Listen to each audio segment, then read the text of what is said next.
Hello, good evening and सत श्री अकाल everyone. पिछले हफ्ते हम लोगों ने चैप्टर नंबर 1 जो है वो बहुत अच्छे से कंप्लीट कर लिया है। अगर उसमें से आपको कोई भी डाउट, कोई भी क्वेरी हो तो आप मुझे कमेंट सेक्शन में कमेंट करके बता देना, ठीक है। नाउ आज से हम लोग स्टार्ट करने वाले हैं चैप्टर नंबर 2 और चैप्टर नंबर 2 का नाम है प्रिंसिपल्स ऑफ मैनेजमेंट। तो देखो, जब हम फर्स्ट चैप्टर में नेचर ऑफ मैनेजमेंट डिस्कस कर रहे थे और साइंस वाला टॉपिक डिस्कस किया था, तब मैंने आपको बताया था कि मैनेजमेंट में भी कुछ प्रिंसिपल्स हैं। तो वो प्रिंसिपल्स क्या है, क्या कहते हैं वो प्रिंसिपल्स, उनके बारे में हम लोग सेकंड चैप्टर में डिस्कस करने वाले हैं। तो देखो, जो प्रिंसिपल्स ऑफ मैनेजमेंट है, इस चैप्टर है सेकंड प्रिंसिपल्स ऑफ मैनेजमेंट, इस चैप्टर में हम दो लोगों की थ्योरी के बारे में पढ़ने वाले हैं। एक है सर हेनरी फ्योल एंड दूसरे हैं F.W. टेलर। इन दोनों की थ्योरी के बारे में हम लोग पढ़ेंगे। जो हेनरी फ्योल है, उन्होंने हमें मैनेजमेंट की थ्योरी दी थी, जनरल प्रिंसिपल्स ऑफ मैनेजमेंट के गाइडलाइंस बताई थी हमें। और जो F.W. टेलर है, उन्होंने मैनेजमेंट की साइंटिफिक मैनेजमेंट, उन्होंने कहा था कि मैनेजमेंट को आप साइंटिफिक तरीके से करो। तो उन्होंने साइंटिफिक मैनेजमेंट की अप्रोच दी थी और इन्होंने सिंपल जनरल मैनेजमेंट की हमें थ्योरी प्रोवाइड की थी, ठीक है। तो सबसे पहले हम हेनरी फ्योल के बारे में पढ़ेंगे और उन्होंने जो हमें प्रिंसिपल्स प्रोवाइड किए उनके बारे में डिस्कस करेंगे। तो हेनरी फ्योल को मॉडर्न मैनेजमेंट का फादर कहा जाता है। हेनरी फ्योल जो है वो एक फेमस इंडस्ट्रियलिस्ट थे फ्रांस के। Henry Fayol industrialist of France थे। इन्होंने हमें 14 प्रिंसिपल्स ऑफ मैनेजमेंट दिए हैं उनकी book general and industrial management में। तो याद रखना है आपको कि मॉडर्न मैनेजमेंट की थ्योरी हमें किसने दी थी, हेनरी फ्योल ने दी थी। और आपसे अगर पूछ लिया जाए साइंटिफिक मैनेजमेंट की थ्योरी किसने दी थी, तो वो दी थी F.W. टेलर ने, और उसके बारे में हम आगे चैप्टर में पढ़ेंगे, ठीक है। हेनरी फ्योल कौन था? फ्रांस का एक फेमस इंडस्ट्रियलिस्ट था। इन्होंने हमें क्या दिया था? 14 प्रिंसिपल्स ऑफ मैनेजमेंट दिए थे, ठीक है। नाउ प्रिंसिपल्स ऑफ मैनेजमेंट है क्या? प्रिंसिपल्स ऑफ मैनेजमेंट होते क्या हैं? तो देखो यार, प्रिंसिपल्स ऑफ मैनेजमेंट कुछ सर्टेन गाइडलाइंस हैं आपके लिए, यानी मतलब कि मैनेजर्स के लिए कुछ सर्टेन गाइडलाइंस दी हुई हैं कि किसी भी सिचुएशन में, कुछ सर्टेन सिचुएशंस में अगर मैनेजर्स इन प्रिंसिपल्स के अकॉर्डिंग परफॉर्म करेंगे, इन प्रिंसिपल्स के अकॉर्डिंग काम करेंगे, इनको फॉलो करेंगे, तो उसका क्या रिजल्ट रहने वाला है वो हमें बताया हुआ है। जैसे कि साइंस के जो प्रिंसिपल्स हैं उनमें हमें बताया हुआ है, साइंस के जो प्रिंसिपल्स हैं वो भी तो कॉज और इफेक्ट का रिलेशन ही बताते हैं कि अगर आप किसी सिचुएशन में ऐसा करोगे तो उसका रिजल्ट ऐसा आने वाला है। अगर आप हवा में कोई चीज छोड़ोगे, भारी कोई हवा में चीज छोड़ोगे, तो ग्रेविटी के कारण वो नीचे गिरने वाली है। तो ये साइंस का प्रिंसिपल हमें बताते हैं कि कुछ जर्नल ट्रुथ्स होते हैं, उन्हें हम प्रिंसिपल्स बोलते हैं। तो बेसिकली हेनरी फ्योल ने भी हमें मैनेजमेंट के रिगार्डिंग वही कुछ journal truths, journal principles provide किए थे कि अगर कोई भी मैनेजर मैनेजमेंट करते वक्त इन 14 प्रिंसिपल्स को अपनाएगा तो उससे उसकी मैनेजमेंट जो है वो बढ़िया हो जाएगी, सक्सेसफुल हो जाएगी, और जो ऑब्जेक्टिव्स वो अचीव करना चाहते हैं वो भी वो इजीली कर पाएंगे। समझ आई बात?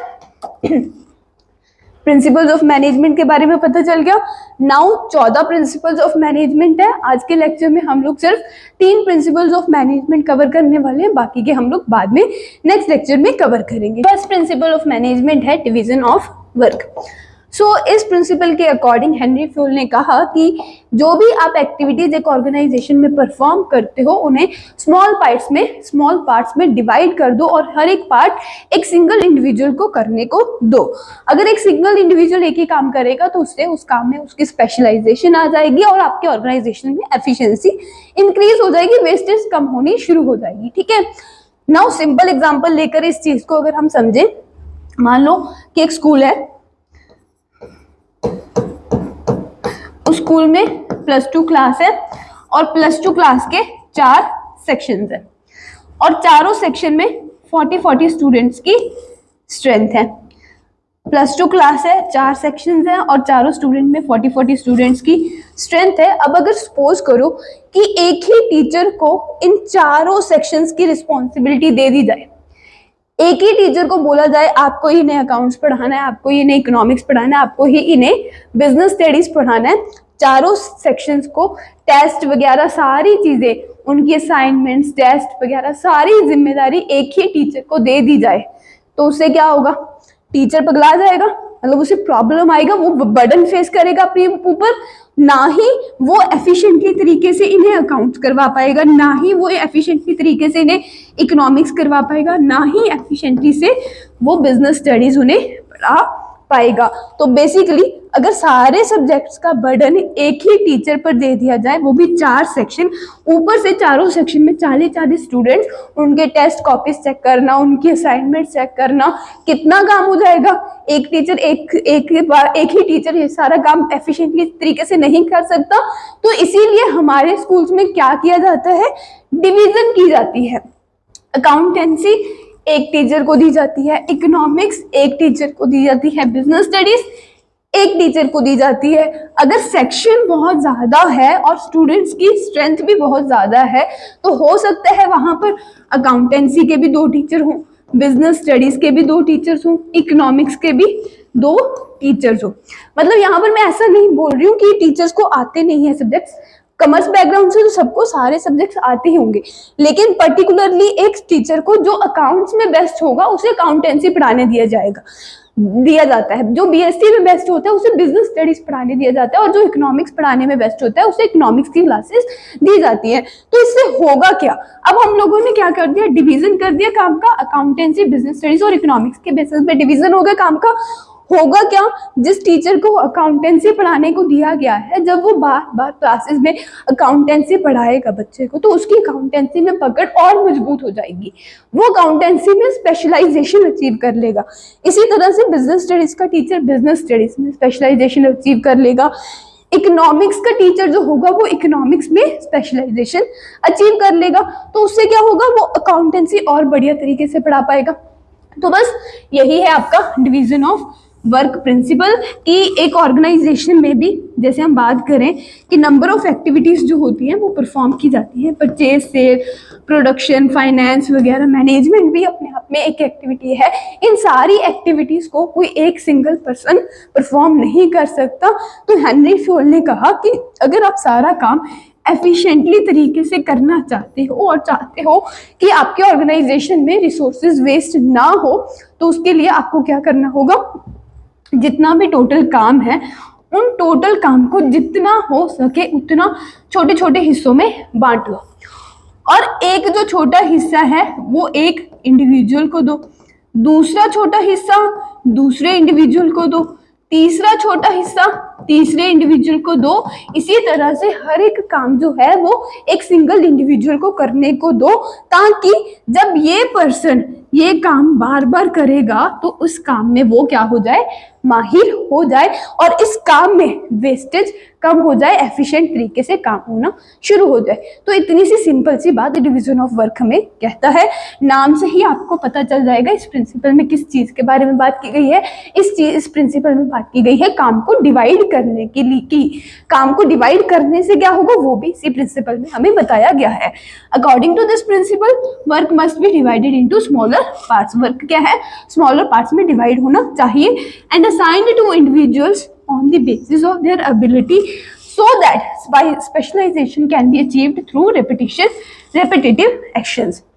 जो टीचर अकाउंट्स में अच्छा होगा उसे अकाउंट्स ही पढ़ाने दिया जाएगा, ताकि अकाउंट्स बार बार पढ़ाकर वो अकाउंट्स में अपनी स्पेशलाइजेशन अचीव कर सके। ठीक है, तो इसी तरह से जो भी काम है आपने डिवाइड कर लिए पहले, फिर उसे उस काम को उस पर्सन को असाइन करना है जो कि उस काम को करने में बेस्ट होगा, और जब वो उस काम को बार बार करेगा, रिपीटेटिव एक्शन करेगा, तो उस काम में क्या हो जाएगा, स्पेशलाइजेशन अचीव कर लेगा। सिंपल था, समझ आ गया। नाउ इसके पॉजिटिव और नेगेटिव इफेक्ट्स भी हमें बताए हुए हैं। पॉजिटिव और नेगेटिव नहीं है, सॉरी ये मैंने गलत लिखा है यहाँ पर, पॉजिटिव और नेगेटिव नहीं कहेंगे, हमें इसे पॉजिटिव और वायोलेटिंग इफेक्ट्स कहेंगे। देखो, अगर आप डिवीजन ऑफ वर्क नहीं करते हो तो उससे क्या होगा वो हमें बताना है। ठीक है, तो हर एक प्रिंसिपल में हमें बताया हुआ है कि ये प्रिंसिपल क्या बोल रहा है आपको करने के लिए, और ऐसा करने से क्या हो जाएगा। अब डिवीजन ऑफ वर्क करने से क्या होगा, क्या पॉजिटिव इफेक्ट्स हमें देखने को मिलेंगे। एक तो हम काम में स्पेशलाइजेशन अचीव कर लेंगे। अगर स्पेशलाइजेशन अचीव कर लेंगे तो क्वालिटी ऑफ वर्क पहले से बेटर हो जाएगा। क्वालिटी ऑफ वर्क पहले से बेटर हो गया, आपने स्पेशलाइजेशन आ गई आपके उस काम में, आपकी स्पीड भी बेटर हो जाएगी। जब टाइपिंग सीखने जाते हो, कंप्यूटर पे टाइपिंग जो होती है वो सीखते हैं जब हम, तो हाथ कितने स्लो स्लो चल रहा होता है, ठीक है। जब टाइपिंग अच्छे से सीख लेते हैं, बार बार टाइपिंग करते रहते हैं, प्रैक्टिस करते रहते हैं, तो वही हाथ कितना फास्ट चलने लग जाता है। तो उसी तरह से आपकी स्पीड भी जो है वो बेटर हो जाएगी जब आप एक ही काम बार बार करोगे। Less wastage of resources, specialisation आ गई, स्पीड इंक्रीज होगी, क्वालिटी ऑफ वर्क इंप्रूव हो गया, तो हमारे रिसोर्सेज जो है वो उनकी वेस्टेज भी कम हो जाएगी। नाउ अगर आप डिवीजन ऑफ वर्क प्रिंसिपल अपनी ऑर्गेनाइजेशन में फॉलो नहीं करते हो, तो फॉलो ना करने से क्या इफेक्ट्स पड़ेंगे, इसीलिए हमने लिखा है यहाँ पर वायलेटिंग इफेक्ट, कि अगर इसे फॉलो नहीं किया जाता, वायलेट किया जाता है, तो क्या इफेक्ट पड़ेगा, लैक ऑफ एफिशिएंसी, एफिशिएंसी की कमी रहेगी, there is no specialisation, specialisation भी हम अचीव नहीं कर पाएंगे, और चांसेस भी हो सकता है कि डुप्लीकेशन ऑफ वर्क हो जाए, कि एक ही काम को बार बार किया जाए। अगर स्पेसिफाई नहीं किया होगा कि किस पर्सन क्या काम करना है, तो हो सकता है 2 पर्सन एक ही काम कर रहे हो, ठीक है। तो इस तरह से डुप्लीकेशन ऑफ वर्क भी हो सकता है। इनमें से मैं आपको बताऊंगी कि आपको एक चीज याद करके जानी है, पॉजिटिव इफेक्ट्स आपको दिए हुए हैं बुक में, वायलेटिंग इफेक्ट्स भी आपको बुक में दिए हुए हैं, आपको पॉजिटिव इफेक्ट अच्छे से याद कर लेने हैं हर एक प्रिंसिपल के। अगर आपसे पूछा जाए वायलेटिंग इफेक्ट, तो इसी का उल्टा आपको यहाँ पर लिख देना है। यहाँ पर पॉजिटिव क्या है, स्पेशलाइजेशन अचीव होगी, वायलेटिंग क्या है, स्पेशलाइजेशन अचीव नहीं होगी। बेटर क्वालिटी, बेटर स्पीड, तो यहाँ पर लैक ऑफ एफिशिएंसी रहेगी, क्वालिटी भी अच्छी नहीं होगी, स्पीड भी अच्छी नहीं होगी, वेस्टेज है, यहाँ पर डुप्लीकेशन ऑफ वर्क हो गया। यहाँ पर लेस वेस्टेज है, डुप्लीकेशन ऑफ वर्क हो रहा है, मतलब कि रिसोर्सेज वेस्ट हो रहे हैं। तो ये इस तरह से आप पॉजिटिव इफेक्ट याद करके वायलेटिंग में उसका उल्टा करके आना है। नेक्स्ट प्रिंसिपल है अथॉरिटी एंड रिस्पॉन्सिबिलिटी। तो देखो यार, नॉर्मली बच्चों को ये प्रिंसिपल्स डिफिकल्ट लगते हैं, क्योंकि 14 प्रिंसिपल्स हेनरी फ्यूल के हो जाते हैं, देन उसके बाद हमें FW टेलर के भी प्रिंसिपल्स पढ़ने होते हैं, बट डिफिकल्ट नहीं है, इजी है, ठीक है। इजी तरीके से हम इन्हें समझेंगे, और आपको इनका हुआ क्रिएट नहीं करना, बहुत ही सिंपल चीज है, ठीक है। डिवीजन ऑफ वर्क में आपको पता चली गया कि काम को डिवाइड करना, बस, और कुछ नहीं करना। डिवाइड करने से क्या होगा, स्पेशलाइजेशन अचीव हो जाएगी। तो बस ये 2 चीजें आप याद रख लो, डिवाइड करके स्पेशलाइजेशन अचीव करनी है। Now authority and responsibility principle. Authority का मतलब होता है पावर, और रिस्पॉन्सिबिलिटी वही ड्यूटी, ऑब्लिगेशन, जिम्मेदारी देना किसी को किसी भी काम के लिए, उसे हम रिस्पॉन्सिबिलिटी बोलते हैं, ठीक है। नाउ हेनरी फ्यूल के इस प्रिंसिपल के अकॉर्डिंग, जब भी आप किसी को रिस्पॉन्सिबिलिटी दे रहे हो ना, आपको रिस्पॉन्सिबिलिटी के साथ साथ अथॉरिटी भी देनी पड़ेगी। इन दोनों को आप अलग अलग नहीं कर सकते, ये दोनों हमेशा जुड़वा भाई बहन की तरह साथ ही रहेंगे। अथॉरिटी और रिस्पॉन्सिबिलिटी कभी भी एक दूसरे से अलग नहीं हो सकती। अगर रिस्पॉन्सिबिलिटी दी है तो अथॉरिटी देनी पड़ेगी, वरना काम अच्छे से नहीं हो पाएगा। एक एग्जाम्पल के तौर पर, हमारी क्लास है, मान लो 40 स्टूडेंट्स हैं। अब क्लास में एक होता है मॉनिटर। मॉनिटर की क्या रिस्पॉन्सिबिलिटी होती है कि जब भी टीचर क्लास में नहीं है, कुछ काम से बाहर गए, टीचर के एब्सेंस में क्लास में डिसिप्लिन मेंटेन करने का काम मॉनिटर का होता है, ठीक है। तो टीचर को कुछ काम था प्रिंसिपल से, टीचर मॉनिटर को खड़ा करके क्लास में कि मैं 2 मिनट में आ रही हूँ, क्लास में डिसिप्लिन मेंटेन करके रखना।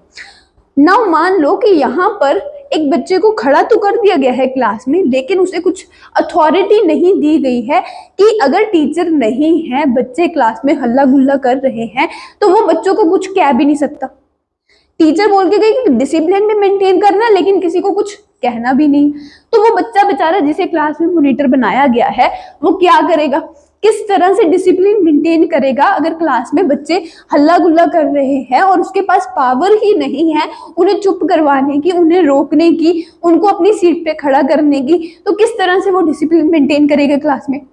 तो अगर रिस्पॉन्सिबिलिटी दी गई है डिसिप्लिन मेंटेन करने की, तो उसके लिए उसे कुछ ना कुछ अथॉरिटी भी देनी पड़ेगी। अथॉरिटी एज इन कि वो बच्चों को चुप करवा सके, उन्हें बोल सके कि तू चुप नहीं होगा तो मैं तुझे क्लास में खड़ा कर दूंगा, एक बच्चे की सीट चेंज कर सके। तो ऐसी कुछ छोटी छोटी अथॉरिटी उसे दी जाए ताकि वो अपनी रिस्पॉन्सिबिलिटी क्लास में डिसिप्लिन मेंटेन करने की अच्छे से फुलफिल कर पाए। इसी तरह से ऑर्गेनाइजेशन में भी जो आपके एम्प्लॉयज होते हैं, उनको जो उनका बॉस है, ऑब्वियस सी बात है कि कोई ना कोई काम करने को देगा ही। जब बॉस एम्प्लॉय को काम करने को दे रहा है तो उस काम को पूरा करने के लिए जितनी भी उसे डिसीजन मेकिंग पावर चाहिए वो भी उसे साथ में देनी पड़ेगी, अदरवाइज ये काम अच्छे से फुलफिल नहीं हो पाएगा। अगर बॉस ने परचेज डिपार्टमेंट में काम करने वाले एम्प्लॉय से कहा है कि प्रोडक्शन के लिए जितना भी रॉ मटेरियल चाहिए वो टाइम टू टाइम अवेलेबल होना चाहिए, ये तुम्हारी रिस्पॉन्सिबिलिटी है, लेकिन इस रिस्पॉन्सिबिलिटी को फुलफिल करने के लिए जो उसे पावर चाहिए थी कि रॉ मटेरियल कितना परचेज करना है, कहाँ से परचेज करना है, किस क्वालिटी का परचेज करना है, इस तरीके की कोई भी पावर उसे बॉस द्वारा नहीं दी गई, जिस वजह से वो टाइम पर रॉ मटेरियल अवेलेबल नहीं करवा पाया और प्रोडक्शन रुक गई। अब यहाँ पर हम इस एम्प्लॉय को अकाउंटेबल यानी कि जवाबदेह नहीं ठहरा सकते, क्योंकि हमने इसे बोल तो दिया था कि रॉ मटेरियल चाहिए, लेकिन रॉ मटेरियल परचेज करने के लिए जो उसे पावर अथॉरिटी चाहिए थी वो ना मिलने की वजह से काम डिले हुआ, जिसकी वजह से प्रोडक्शन रुकी। So authority and responsibility principle हमें सिंपल इतनी सी बात बोलता है कि अगर रिस्पॉन्सिबिलिटी दी जा रही है तो सफिशिएंट अथॉरिटी भी देनी पड़ेगी, अदरवाइज आपका काम टाइम पर पूरा नहीं होगा जो भी आपने एम्प्लॉय को रिस्पॉन्सिबिलिटी दी है। समझ आई बात? अगर दोनों एग्जाम्पल से नहीं समझ आई, स्कूल मॉनिटर वाली एग्जाम्पल और ये परचेज एम्प्लॉय वाले एग्जाम्पल से नहीं समझ आए तो सिंपल अपनी एग्जाम्पल लेकर देख लो। मान लो घर पर गेस्ट आने हैं, मम्मी ने आपको एक काम बोला है कि जाओ जाकर मार्केट से पेप्सी की बोतल लेकर आओ, ठीक है। आप मार्केट गए, दुकान पर गए, 2-3 दुकानों से पूछा आपने, पेप्सी की बोतल आपको कहीं से मिली नहीं। आप घर पर आके मम्मी को पैसे लौटाकर बोल रहे हो कि पेप्सी की बोतल तो कहीं पर मिली नहीं। मम्मी ने कहा कि अगर पेप्सी नहीं मिली तो कोई और कोल्ड ड्रिंक ले आता, कितने सारे फ्लेवर से कोई और ले आता, पेप्सी नहीं मिली तो उसने बच्चे ने क्या कहा, नॉर्मली हम लोग करते हैं, कई जो तेज दिमाग वाले होते हैं वो कुछ ना कुछ और ले जाते हैं, लेकिन कई कुछ बच्चे क्या करते हैं, जितना बोला गया उतना ही काम करना है। अगर पेप्सी बोला गया तो पेप्सी नहीं मिली तो घर वापिस आ जाएंगे। तो पेप्सी अगर नहीं मिली, घर आ गए, मम्मी ने बोला कि कुछ और ले आता, बच्चे ने कहा कि आपने मुझे कुछ कहा ही नहीं कि अगर पेप्सी ना मिले तो कोई और ले आना, पेप्सी नहीं मिली मैं खाली घर आ गया। तो यहाँ पर भी अथॉरिटी एंड रिस्पॉन्सिबिलिटी का ही प्रिंसिपल अप्लाई होता है। पेप्सी लेके आना, कोल्ड ड्रिंक लेके आना एक रिस्पॉन्सिबिलिटी दी गई थी, लेकिन उस रिस्पॉन्सिबिलिटी को फुलफिल करने के लिए अथॉरिटी नहीं दी गई थी कि अगर पेप्सी बाय चांस नहीं मिलती तो अपनी चॉइस से, अपनी बेस्ट एबिलिटी से कोई भी बेस्ट प्रोडक्ट आप घर पे लेके आना। ये अथॉरिटी है, ये डिसीजन मेकिंग पावर है कि बेस्ट एबिलिटी से आपको काम कर देना है अपने डिसीजन लेकर। तो यहीं पर ये चीज अप्लाई होती है कि अगर रॉ मटेरियल अवेलेबल करवाना है तो कहाँ से, किस तरह से अवेलेबल करवाना है, इसका डिसीजन, इसके रिलेटेड कुछ ना कुछ पावर एम्प्लॉय के पास होनी चाहिए। So according to this principle, authority and responsibility should goes hand in hand, कि ये एक साथ साथ चलते हैं। The person who is given any responsibility, अगर किसी भी पर्सन को कुछ रिस्पॉन्सिबिलिटी दी जा रही है, must be equipped with enough authority to fulfill it, उसे इनफ अथॉरिटी दी जानी चाहिए कि वो उस रिस्पॉन्सिबिलिटी को फुलफिल कर सके। इनफ ही दी जानी चाहिए, एक्सेस भी नहीं दी जानी चाहिए। जितना काम बोला गया है उतनी ही अथॉरिटी भी होनी चाहिए, उससे ज्यादा नहीं होनी चाहिए। मॉनिटर को क्लास में सिर्फ डिसिप्लिन मेंटेन करने को बोला गया है, उसको ये नहीं बोला गया कि आप बच्चों के साथ मारपिटाई करो, तो ये एक्सेस पावर हो जाएगी। बच्चों को सिर्फ अपनी सीट पे खड़ा कर देना अगर वो बात नहीं सुन रहे, ये सफिशिएंट इनफ पावर है। सो अथॉरिटी एंड रिस्पॉन्सिबिलिटी हमेशा साथ साथ चलते हैं, एंड अगर रिस्पॉन्सिबिलिटी दी गई है तो अथॉरिटी भी आपको देनी पड़ेगी। नाउ इसके पॉजिटिव और वायलेटिंग इफेक्ट्स क्या क्या होंगे अगर आप अथॉरिटी एंड रिस्पॉन्सिबिलिटी प्रिंसिपल को फॉलो करते हो। तो टारगेट्स जो है वो अकम्प्लिश हो जाएंगे। अगर रिस्पॉन्सिबिलिटी दे दी लेकिन पावर नहीं दी गई है तो एम्प्लॉय हो सकता है कि अपना टारगेट पूरा ना कर पाए टाइम पर। Increase in the morale of the employee, अगर डिसीजन मेकिंग पावर दी जाएगी और खुद से डिसीजन लेकर वो अपनी रिस्पॉन्सिबिलिटीज फुलफिल करेगा तो उसमें क्या आएगा, मोरल उसका इंक्रीज हो जाएगा, उसे मोटिवेशन मिलेगी, और इससे हम फिक्सेशन ऑफ अकाउंटेबिलिटी यानी कि जवाबदेही भी तय कर सकते हैं। अगर आपको बोला गया था कि पेप्सी ना मिले तो कुछ और अच्छा सा ले आना और आप नहीं लेके जाते तो आपसे पूछा जाएगा, सवाल किया जाएगा कि क्यों नहीं लेकर आए। अगर परचेज डिपार्टमेंट में काम करने वाले एम्प्लॉय को प्रॉपर अथॉरिटी दी गई थी कि अपनी एबिलिटी से चूज कर लेना कहाँ से खरीदना है, और फिर भी वो टाइम पर नहीं खरीद पाता, तो उससे जवाब मांगा जाएगा कि क्यों टाइम पर काम पूरा नहीं हुआ। तो अकाउंटेबिलिटी इज आंसरेबिलिटी, जो आप सामने वाले से मांगते हो अगर वो काम पूरा नहीं कर पाया तो। वायलेटिंग क्या है? Misuse of authority. यहाँ पर मिसयूज ऑफ अथॉरिटी हो जाएगा अगर आप इस प्रिंसिपल को फॉलो नहीं करते। Responsibility can't be discharge effectively. Responsibility जो है वो इफेक्टिवली पूरी नहीं हो पाएगी अगर अथॉरिटी नहीं दी गई है। No one can be held accountable. किसी को जवाबदेह, अकाउंटेबल, आंसरेबल हम नहीं ठहरा सकते। और यहाँ पर हमेशा मैनेजमेंट और एम्प्लॉयज के बीच में कंफ्लिक्ट भी रहेगा। मैनेजमेंट पूछेगी काम क्यों नहीं हुआ, एम्प्लॉय कहेगा मुझे अथॉरिटी नहीं दी गई थी इसलिए मैं काम पूरा नहीं कर पाया। तो ये कुछ वायलेटिंग इफेक्ट्स हैं अगर आप इस प्रिंसिपल को फॉलो नहीं करते तो उसके लिए। नाउ आज के लेक्चर का लास्ट प्रिंसिपल है डिसिप्लिन। सिंपल सी बात है, स्कूल में जाते हो, स्कूल में अगर स्कूल के रूल्स एंड रेगुलेशंस फॉलो नहीं करोगे, टाइम पर स्कूल नहीं जाओगे, प्रॉपर जो ड्रेस होती है स्कूल की वो पहनकर नहीं जाओगे, हल्ला गुल्ला करोगे, तो स्कूल में डिसिप्लिन मेंटेन नहीं हो पाएगा। और आपका जो ऑब्जेक्टिव है और स्कूल का जो ऑब्जेक्टिव है कि गुड एजुकेशन प्रोवाइड करना, बच्चों को एक गुड सिटीजन क्रिएट करना, वो पूरा नहीं हो पाएगा। सो डिसिप्लिन इज इम्पॉर्टेंट अगर आप अपने मैनेजरियल ऑब्जेक्टिव जो हैं वो पूरा करना चाहते हो, एफिशिएंसी बरकरार रखना चाहते हो ऑर्गेनाइजेशन में, तो डिसिप्लिन जो है वो मस्ट है। मैनेजमेंट और एम्प्लॉयज दोनों को ही जो रूल्स एंड रेगुलेशंस हैं ऑर्गेनाइजेशंस के वो फॉलो करने ही पड़ेंगे। According to this principle all organisation rules and terms of employment, जो भी एम्प्लॉय के साथ कॉन्ट्रैक्ट हो या फिर जो भी ऑर्गेनाइजेशन रूल्स एंड रेगुलेशंस हैं वो ओबे होने चाहिए दोनों सुपीरियर और सबऑर्डिनेट द्वारा। यानी कि ऐसा नहीं है कि डिसिप्लिन प्रिंसिपल सिर्फ लोअर लेवल एम्प्लॉयज पर ही लागू होता है, बल्कि हर एक एम्प्लॉय पर, टॉप, मिडिल, लोअर, हर एक पर लागू होता है कि हर एक को डिसिप्लिन मेंटेन करना पड़ेगा। नाउ इसके पॉजिटिव और वायलेटिंग इफेक्ट्स क्या क्या हैं? Better organisational reputation. जिस स्कूल में प्रॉपर डिसिप्लिन मेंटेन होता है, बच्चे टाइम पर आते हैं, उस स्कूल की रेपुटेशन ऑब्वियस सी बात है अच्छी होगी, वहां पर एनवायरनमेंट अच्छा होगा, उसी तरह से ऑर्गेनाइजेशन का एनवायरनमेंट भी अच्छा होगा। एफिशिएंसी ऑफ एम्प्लॉयज जो है वो इंक्रीज हो जाती है अगर एम्प्लॉयज टाइम पर आएंगे, टाइम पर काम करेंगे, रूल्स एंड रेगुलेशंस को फॉलो करेंगे, तो उनकी एफिशिएंसी इंक्रीज हो जाएगी। लेबर और मैनेजमेंट रिलेशनशिप जो है वो भी बेटर होंगे, उनमें कोई भी कंफ्लिक्ट नहीं होगा। अगर फॉलो नहीं किया जा रहा, वायलेटिंग इफेक्ट क्या है? डिसऑर्डर, क्योस, कंफ्यूजन, ये सारी चीजें क्रिएट हो जाएंगी ऑर्गेनाइजेशन में। रिसोर्सेज जो हैं वो वेस्ट होने शुरू हो जाएंगे अगर डिसिप्लिन मेंटेन नहीं हुआ तो। डिले इन वर्क होगा due to absence of rules and regulations. अगर प्रॉपर रूल्स एंड रेगुलेशंस नहीं होंगे तो उससे काम जो है वो भी डिले होगा। So that's it. ये 3 प्रिंसिपल्स ऑफ मैनेजमेंट हम लोगों ने डिस्कस किए, division of work, authority, responsibility and discipline. इनको अच्छे से पढ़ लेना और नोट प्रिपेयर कर लेना। कोई भी चीज़, कोई भी पॉइंट ना समझ आया हो तो वो आप मुझसे पूछ लेना, ठीक है। नाउ मिलेंगे नेक्स्ट लेक्चर में, और नेक्स्ट लेक्चर में कुछ आगे प्रिंसिपल्स ऑफ मैनेजमेंट हम लोग डिस्कस करेंगे। Have a good day guys.